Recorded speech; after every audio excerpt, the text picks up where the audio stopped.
Alors, nous allons maintenant voir ensemble la partie fax.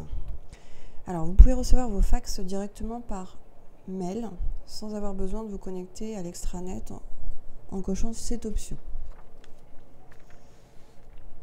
Pour envoyer un fax, vous cliquez sur ce bouton. Donc la fenêtre suivante va apparaître et la première étape va être de définir votre page de garde. Vous devez d'abord définir votre type de standard pour pouvoir rentrer vos informations. Donc là, on va prendre le standard français. Ensuite, vous rentrez un titre.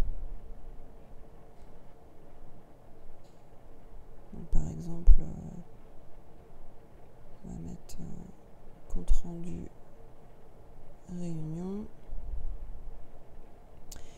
Et vous pouvez ajouter un commentaire si vous le souhaitez ici.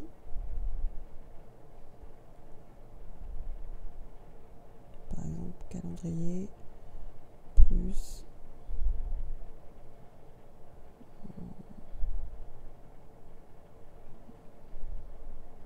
tâche. Et vous cliquez sur suivant.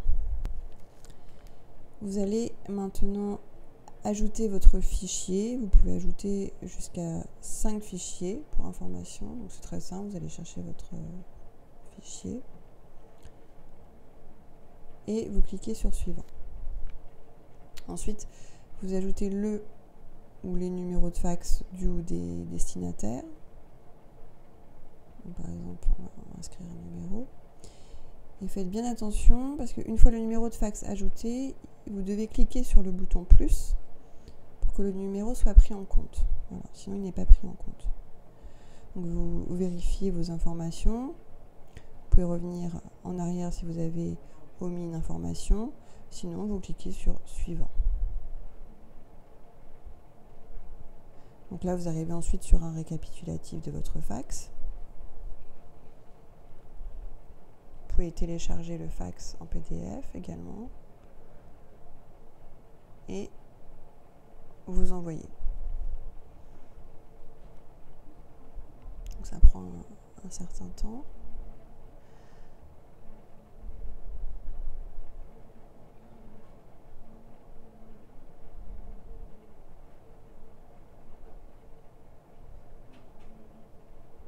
Alors là, vous avez une fenêtre qui va apparaître vous indiquant que votre fax est bien en cours d'envoi. Vous cliquez sur OK et vous retrouvez ici dans le menu de gauche toutes les informations concernant vos fax.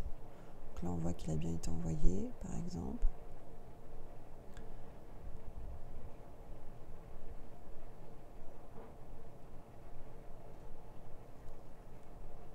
Donc là, vous avez la boîte de réception, la boîte d'envoi, la corbeille. Alors si on va dans la boîte d'envoi,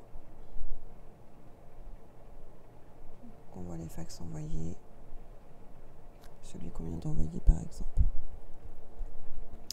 Quelques informations concernant vos fax, donc la date et l'heure, le numéro du destinataire, le nombre de pages, le statut. Vous voyez s'il y a une erreur, si ça a été envoyé, etc. Et enfin, vous pouvez supprimer le fax en cliquant ici et trier vos informations à l'aide des flèches également ici. Voilà pour la partie fax.